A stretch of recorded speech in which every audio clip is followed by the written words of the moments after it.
So niche, this is where we start making companies profitable. So we've established our mastery level, we're all stable, we've gone from chaos to control, no price competition. We should never sell on price, we should always sell on value, quality, never on price. As soon as we start discounting, we're going down the wrong path. There are reasons for discounting if you're doing bulk orders or mass sales, but we shouldn't be discounting. How much do we lose if you've got a product that you sell for £100? If you discount it by 10%, what are you selling it for?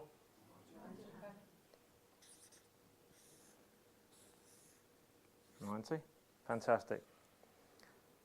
So how's that affected your bottom line? How much has your bottom line gone down? 10%. 10%. Okay. But if you factor in the cost, if you're paying the same for the actual item, you're reducing the price, you're actually making lesser profit. Exactly. So if you look at, in this example here, for example, say if your cost price is 80, you discount by 10%, taking it down to 90, your cost price is still 80. So you've lost 50% of your actual profit. Your bottom line drops by 50%. 10% discount doesn't seem a lot, but when you factor in the cost of actually providing, whether it's a service you're providing or whether it's a physical element, there's always a cost involved. So discounting, we don't like to see it. You know, we prefer people to be selling on the quality and the value and the service you provide.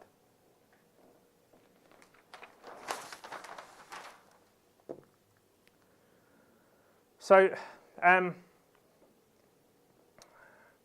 do you get people to buy on value? Well, most people, when they ring your company, what's the first question a lot of people will ask you? How much is it, exactly? Now,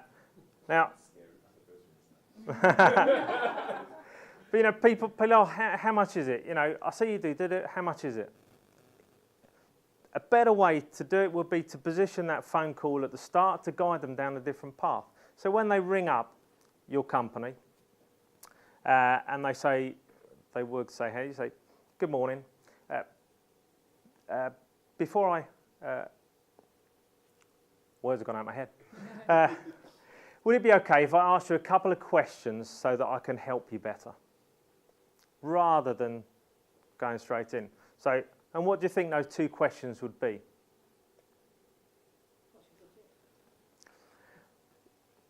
Or would they be guided towards giving you the quality and service that you provide rather than talking about the price?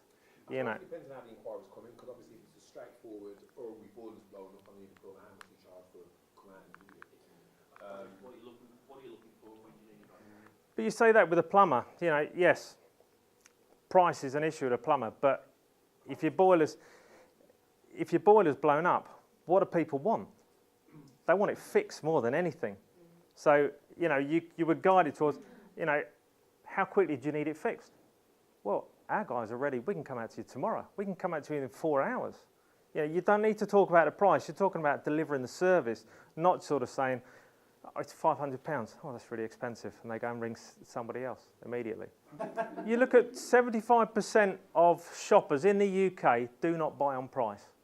They buy on quality. They buy on service that you provide. So creating your USP or your guarantee. Who has a defined USP or a guarantee for their, in their company? Fantastic. Getting your USP and your guarantee, it's about investigating your market. It's about speaking to your competitors, looking what your competitors do. What do they do well? What do they do not so well? And then looking at what can you actually do better than they can do to provide them with a guarantee. Everybody can formulate a guarantee. You know, you look at companies in the past, people like Domino's, for example, you know, your pizza within half an hour or your money back. Or FedEx when they said next day delivery guaranteed anywhere in the world. You know, did they do it every single time? Probably not. But did more people use them because of the guarantee that was there? Yeah, most definitely. So the best marketing tip in the world ever is simply test and measure. If you're marketing, your strategy, there are lots of strategies we can choose. We've got around about 80 different strategies that you can choose for generating leads. So if you have, somebody may have to help me with the maths because I'm making it up as I go along. So if you have the investment you put into marketing, say if it's £1,000, put £1,000 in 3 different strategies. Okay, so this can be yellow pages, could be flyers, could be phone, mail, phone, those sorts of strategies. So you put £1,000 in each one of those, and out of the first one, let's go for you get 20 leads out of that one. You get 50. We'll say sales actually, that'll make it a bit easier. 50 out of that one, and we get 100 out of that one. So you do your test and measuring, and you see that when those 20 used strategy A, those 50 used B, those 100 used C. So which one would you run again? Because testing and measuring marketing depends on the value of the sale. Interesting. Depends on the ease of sale, depends on the close rate, depends on the time it takes to close it. Have you been to this seminar before? No, But it's when you're testing and measuring, you want to find out how many people. Firstly, you're talking about how many people your strategy gets to that are in your target audience. So that is a valuable thing to know. But when you think about marketing, you need to think about that you're not buying advertising. What you're buying is customers, essentially. So you need to work out what the acquisition cost is of each of those customers, because that's the key element. That's the element that you need to use to decide, are you going to run that advertising plan again? Are you going to do it again? If it doesn't make you money, why would you do it again? What you would do is you would modify it, potentially, run it again, change the words, change the target audience, run it again, and see whether it works better. If it doesn't, then ditch it. The fact is, probably 66% of advertising doesn't actually work. That's a huge number. And unless you're testing and measuring these things, you're not going to know that. So you're quite right, Brett. You need to know how much each of them spend. So, for example, if that was, and we're talking about the average sale value for these. So if that one was 100, that one's 50, and this one we can go for, yeah, that's good. So here we're making 2,000, there we're making 2,500, and there we're making 1,000. So initially we were thinking C. So what do we think now? If that campaign has given us 2,000, 2,500, 1,000, which one would we go for now? Still don't know. Sorry? Still don't know. How long is it taking to close those deals? Yeah, okay. If I can close A in an hour, B has taken me 3 weeks. Ain't not more. Okay. Let's just say they were closed in a week, all of them. Okay.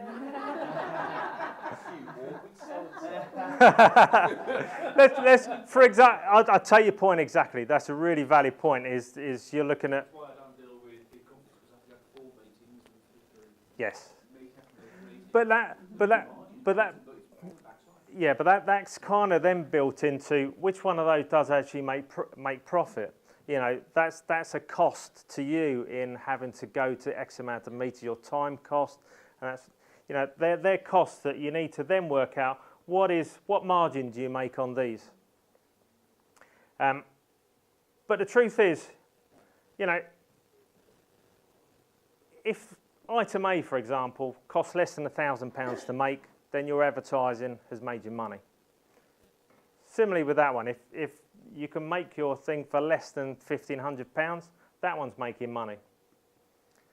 Can you make something for nothing? Depends what you're selling, I guess. But you would maybe think that one needs to improve, certainly needs to improve. But the other thing you need to think about is not just running that campaign once through there. You bought these customers, essentially. That's what advertising is. You're buying these customers. So that 100 customers have bought from you. You've got another 5 customers on your database. So what you need to think about as well is not just that £1,000 you've spent in buying them, but you need to think about what's the lifetime value of those customers. How many times will they come back and buy from you? You know, if it's multiple times a year compared to once in a lifetime with these two, then actually that £1,000 investment was actually value for you. So that is essentially what I'm saying about testing and measuring. You need to know your numbers so you can make informed decisions about which strategies you go for. Now, this is the biggest secret in business. It is and it isn't. This is something we took off somebody else. Fortunately, he's now dead. So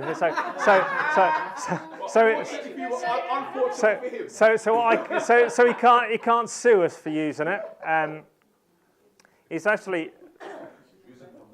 I don't think that's going to be great on the video. Maybe we'll cut that bit from the video, but so this is our chassis for business. This is our business chassis. So, can I just say there's a blank copy of this in the pack? sorry, I should have said there is a blank copy of this in the pack in front of you. A blank. If you wanted to put your numbers in there to see how it would look with an increase, by all means, go for that. So out of number of leads, conversion rate, customers, transactions, average sale, revenue, profit margins, and profit, which are the key ones for you to increase in your businesses?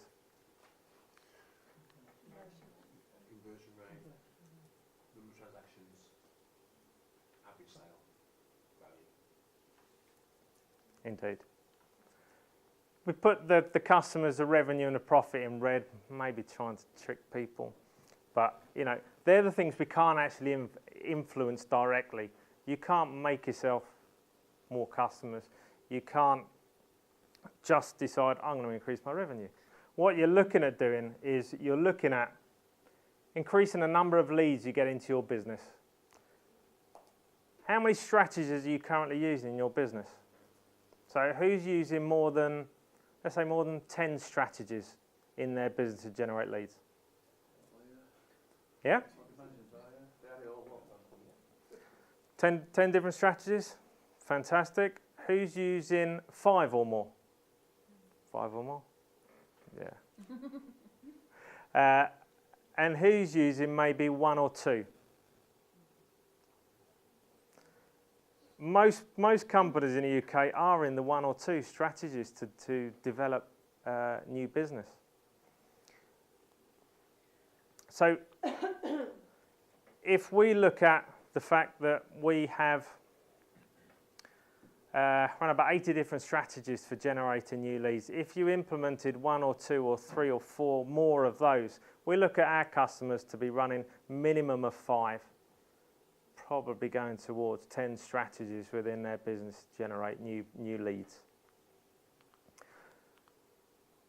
So we're going to put some numbers in here now, and these are just numbers because these are just simple numbers for simple people like me to work out. So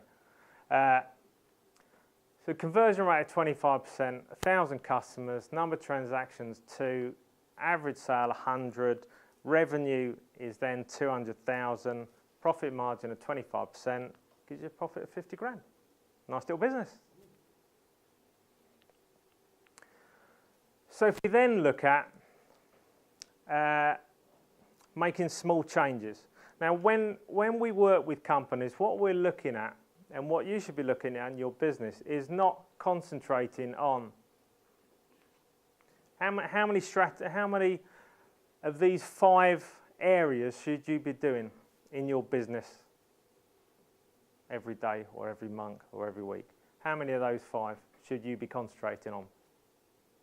All of them. All of them. Yeah, exactly. You know, you don't go to the gym and do your right arm one day and your left arm the next. Maybe Chris will tell me that I should be, but but you don't. You do everything together. So, how does it work? Well, we look at a 10% increase. Now, a 10% increase in these areas isn't massive. You know, you think about a 10% increase in leads, that's not huge. If you put another 2 or 3 strategies in there, are you going to get another 10% of business? You would hope so. If you test and measure and work out your marketing's correct. Then if you look at your conversion rate, now your conversion rate can be changed. We've got 70 odd strategies for increasing your conversion rate. Your conversion rate is how you deliver it to your customer. Do you have sales scripts in place so that when people ring you up, they're getting the same service every single time? Do you test and measure those scripts to work out which of your salespeople or which of your people on reception get the best response from their customers? Which one convert the most customers? If you get a particular person that is fantastic and always converts, well, copy what they do and just roll it out to the other people within the business. Personality comes into that as well, doesn't it? You can give 3 people the same strategy and everything. Yeah. But the 3 personalities could be totally different, and one will sell more than the other. Definitely, definitely. So we're looking at just 2.5%, so increase your conversion rate to 27.5. That gives you 1,210 customers. Then you look at the number of transactions. Again, 10%, 2.2. These are average numbers, so this is not every customer has to buy 2.2 times a year, because that can't happen. So this is an average. This is an average of all of your customers. So transactions is about increasing the number of times people buy from you per year. You know, with an insurance company, for example, we were working with an insurance company, and we looked at the average transactions customers did with them, the amount of average policy they had. It's about 1.2. So just simple question to them: do all of your customers know all of the policies or all of the different areas that you cover? Yeah, of course they do. Okay, well, email all of your customers with a list of every service you provide. Unfortunately, due to GDPR now, you can't do that in insurance. It's all changed. Ah. That's why leads conversion insurance is changing, because of GDPR. Okay. Yeah. But if they're an existing customer, they've agreed to accept an email from you. So it's opt-in, which often people don't. Okay. Because it's more effort. So this is where business So- strategies are really changing. So Actually offering a review, which is an investigation work. exactly, it's a way of contact. And so if you rang up and said, look, since the last time we've spoken, we've really expanded our operation. We offer a lot more services. Would it be okay if either I popped in to talk it through with you, or I just sent you through the information? Invest as a client review. Yeah, because you're providing a service to somebody by doing that. You're offering them some extra value, and they're a customer. If they've got a policy with you already, perhaps, then they're already a customer, so you're helping them in that particular aspect. Okay. Okay. Well, something we can, obviously I need to have a look at a little bit deeper, but the principle is that if you go back to your customers and you sell them, insurance may be a difficult one at the moment, but if The way I do it is I phone them. At the end of that, I've got a personal relationship with them. So I'll phone and I'll then say, okay for me to send some information by email. Yeah, that's fine. And then I'll send out something. Sure. That way. But GDPR is a pain in the backside. I think what's the pain about it is that it's that confusion. No one actually knows what we're supposed to do. Yeah, true. True. Yeah. That's the pain. But you could apply the same thing to florist operation, for example. You know, contacting your customers and saying, you know, have you seen these amazing bouquets we've started doing, or have you seen this, you've seen that, and trying to make your customers aware of all the services you actually provide. The insurance company at that particular time went from 1.2 to 2.7 average, and now going from a 1.2 to a 2.7, what sort of difference do you think that makes to their bottom line? It's absolutely huge. So transactions, average pound sale is all about upselling, cross-selling, sometimes downselling, but you're looking at increasing your average sale to those customers. That gives you a revenue of 292,000, so that's just short of a 50% increase in your revenue by just adding 10% in those 4 areas. Accountants in the room will probably agree that if you increase all of those areas without adding additional fixed costs, your margins, even though there's lots of things we can do to increase your margins will increase by 10% just by the fact you're selling more products. So that gives you your profit then of 80,000. So that's a 63% increase in your profit simply by looking to increase by 10% in those 5 areas. I'm sure everybody would like an extra 63% profit in their companies. But it's small steps in each of the areas, not massive steps in one area. Look at small steps in each area. This is simply compound interest.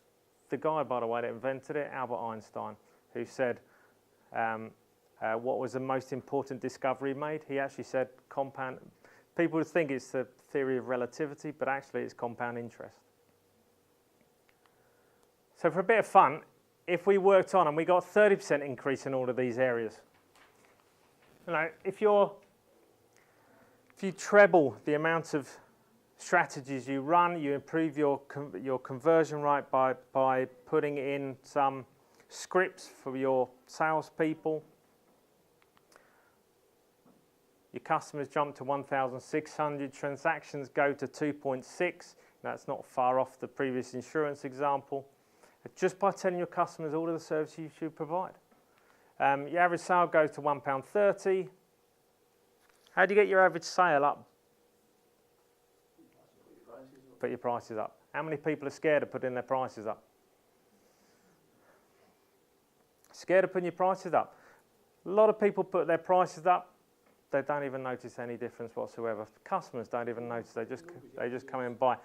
If you're selling slightly, I'm guessing some of your physiotherapy, it's a quite higher value, so they might notice they jumped significantly.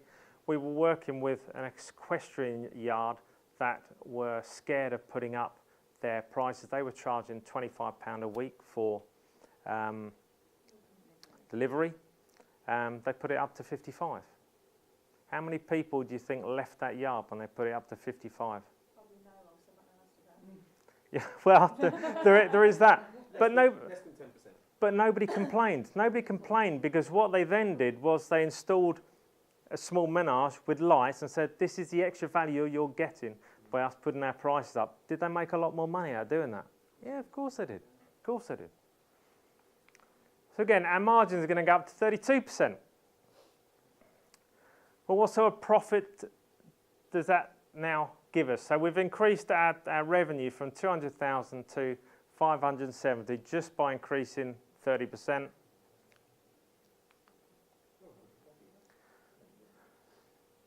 And our profits have gone up by over 200%. Again, this is all about not massive change, it's all about small change to give a big result at the end. Looking at all of the areas, not just looking at one.